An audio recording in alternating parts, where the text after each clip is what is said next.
Good afternoon. Welcome back to Passionate World Talk Radio Network, a wholly owned subsidiary of Global Media Network, LLC. Educate, Enlighten, Entertain. And this afternoon, we are going to talk about on Scam Damnation with your host, me, Lillian Caldwell, about how do scammers get to you and how to protect yourself. So listen up because there's some really good information here, and listen up to the entire program because we over at PWTRN will provide you with a list from the government on phone numbers, emails, and other important information you need to know so that when you need to contact one of these organizations, you can let your fingers do the working with your mouse and come to our website, passionateworldtalkradio.com, and find your answers immediately. Now, how easy is that? So today we're going to go into the intricacies of scammers targeting you. And before you say to me or to anyone else, oh, it's not going to happen to me, guess what? It is. It's a certainty. It's like walking across the street and slipping on a banana peel. You don't know when it's going to happen, but it's going to happen. Or you're so involved on your cell phone that you walk out into the middle of the street and almost get run over by a taxi cab or a bicyclist or even a skateboarder. You never know when lightning strikes. And yes, ladies and gentlemen, lightning can strike twice. Go ask some of the people who've been struck more than once, and stay away from those tall trees and don't go seeking for cover under the pine needles because they get hit. It's like, as your child will say, like, Mom, a lightning conductor. It attracts. So let's not attract, shall we? So what are the different ways a scammer can target you to scam you? Step one, you receive a text from Amazon, or what you believe is Amazon, saying you've made a purchase that you never did. But it could just be easily a message from your bank or a security alert on your computer. It almost always has a phone number that you can call, and you may think you are calling a legitimate business. Step two, once you call in, you make the scammer's job very easy. And almost all the time, they escalate the problem. So they make it sound urgent. Something like those phone calls that you receive sometimes that your granddaughter or your grandson or a niece or a nephew or your BFF or even your husband has some tragedy happen to them and only you can bail them out. Once they sufficiently get your flight behavior stimulated, like drugs or caffeine, for example, or even alcohol, then they work on you by giving you badge numbers and other details. And if you have doubts, they'll put them to rest and ask you to Google them if they happen to be a U.S. Marshal. And usually they are pretending to be a U.S. Marshal to make it seem more realistic. And they also keep you on the phone as long as possible so you don't have time to put down the phone and say, just a second, I need to talk to Mom, Dad. I need to call up the BFF, my financial advisor. They don't give you a chance for that. They're working on your fear. And people fear first. They panic first, unless they've been trained not to. The police, the military, soldiers. Step three, they direct you to move your money so you can protect yourself and let you know that cash is going to fix the problem. Quote, We're seeing huge losses by bank transfer and by cryptocurrency. These two payment methods have just skyrocketed in terms of the reported losses. And many of the cryptocurrency losses, particularly when we're talking impersonation scams, involves the use of Bitcoin ATM machines.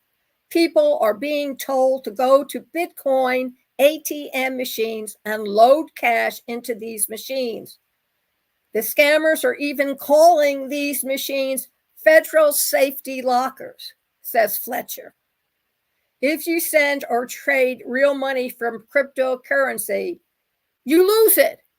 It's like using Zelle. Hello? Once you put something through Zelle, unless you put it down that it's a business, they're not going to track it. You might as well go and burn your money or throw it in your trash compactor. I'm not going to suggest composting because then you're inviting people to steal it, and that's insult on top of injury. 3, fake giveaways, discounts, or money to claim.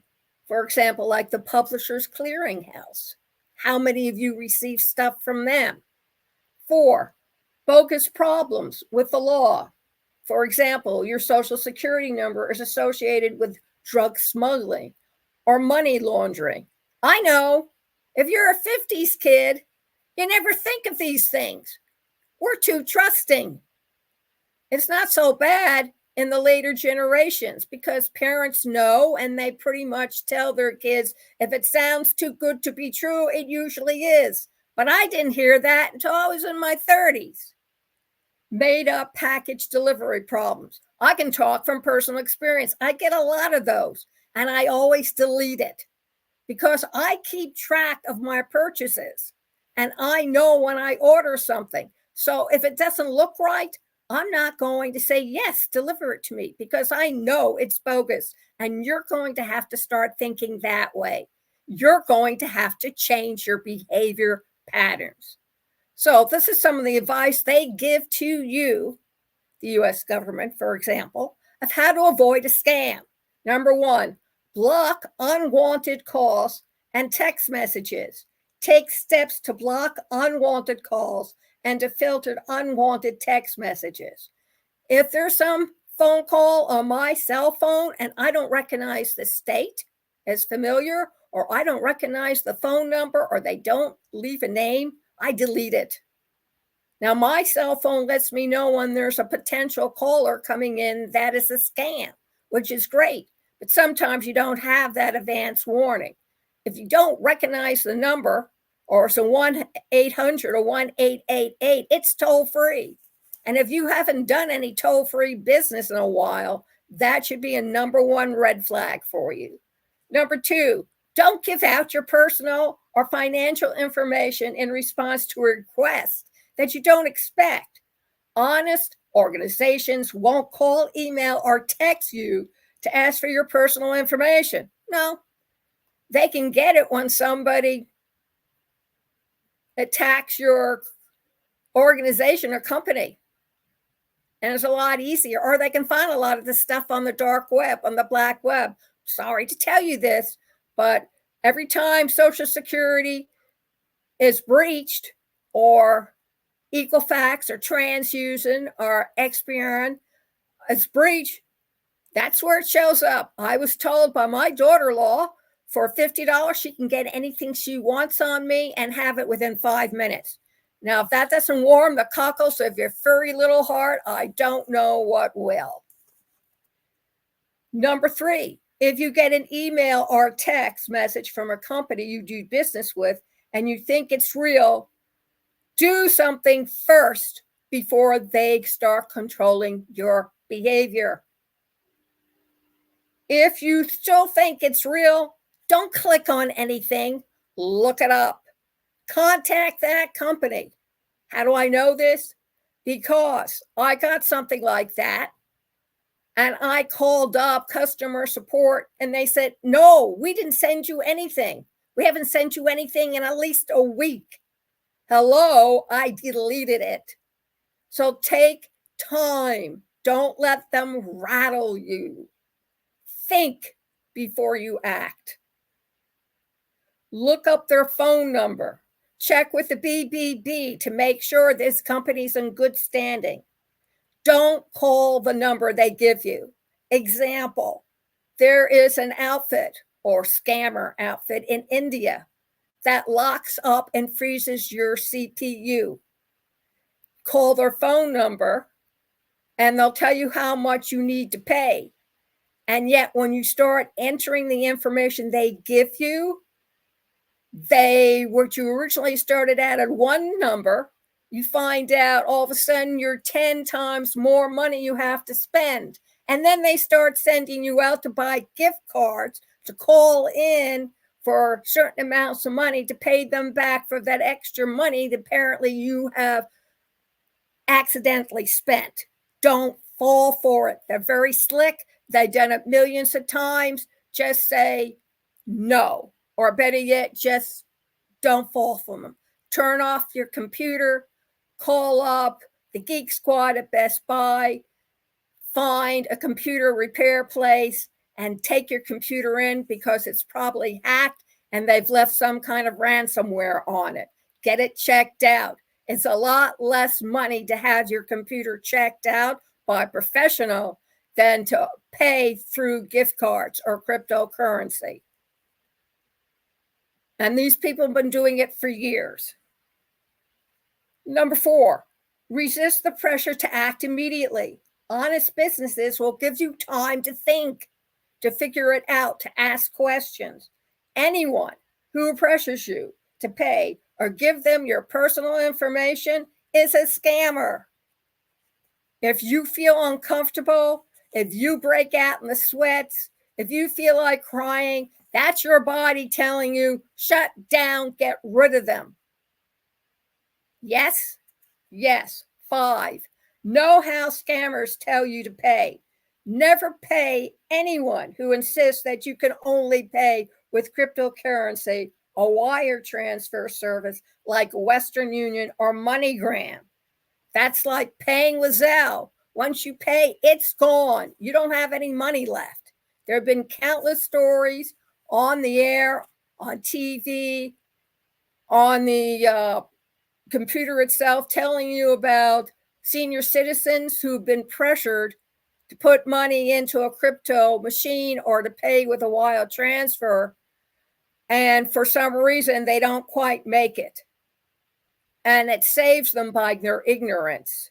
If you feel pressure, don't do it. If you can't do something with a clear conscience, don't do it because obviously it is wrong. Yes?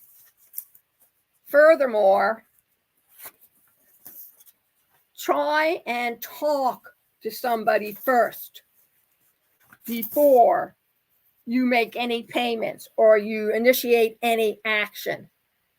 A friend, a family member, a neighbor, and talk to them and see what they say. Most of them will tell you, hey, this is a scam. Don't do it. And if you are scammed, tell the FTC at reportfraudftc.gov. I'll say it again. Tell the Federal Trade Commission. When my Social Security was breached via Experian Credit Report Company, I contacted the FTC, who also contacted Social Security. The address is report, REPORT, fraud, FRAUD, one word, .ftc.gov, G-O-V. Make a note of it. Keep it on your refrigerator or by your cell phone. Make sure that it's available for you at all times. Change your passwords for your email. I change them every couple of weeks. You don't know. And if you have a name like mine, Elizabeth Caldwell, it's a very common name like Smith and Jones. So you want to protect yourself at all times. So you're going to change it on your email, financial institutions, computers, and mobile devices, and any other sensitive accounts. Always use two-factor authentication and use a long password. I know people get hysterical with me because my password has 20, 25 letters in it, and it drives them crazy. But guess what? It works. And if it works, keep using it. Or, as for extra protection, I use a 2-word authentication. That's why you don't release personal information. The FTC impersonator rule went into effect April 1st, 2024, whereby it is a rule violation to, quote, materially and falsely pose as directly or by implication a government entity or officer thereof, or to misrepresent affiliation with, including endorsement or sponsorship by a government entity or officer, says Katie Daffin, Assistant Director of the FTC's Division of Marketing Practices, which may deter some of these people. The post, which I got the information from, Scams Are on the Rise and How to Spot Them and Protect Yourself, appeared first on India Currents. So that is what you need to do. I want to thank you very much for joining us this afternoon and for learning how to spot them and to take care of them so that if something happens, you do not know where to go or how to take care of yourself. This program, Scam Damnation, with your host Lillian Caldwell, is brought to you by and sponsored by 2 programs. MyFlex, Ruby AI is a winner. It is approachable.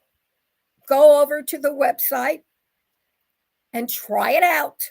https://esc73.tryrubi.ai. It's a winner, folks. One-stop shopping. You'll be glad you did. And by the podcast Obstacle Training Course. Want to be a wonderful and awesome influencer of podcasting? Go over to https://educational.passionworldtalkradio.com/masterclass and sign up. It's from anyone from age middle school, and middle school is determined in different grades. In the Northeast, where I came from, it was 7th, 8th, 9th. Here in Pennsylvania, it's 5th, 6th, and start high school in 7th. So middle school, high school, college, universities, laptops, junior colleges, and people who are already podcasting, beginners, intermediate, and you want to become the best of the best. So look it up, sign up.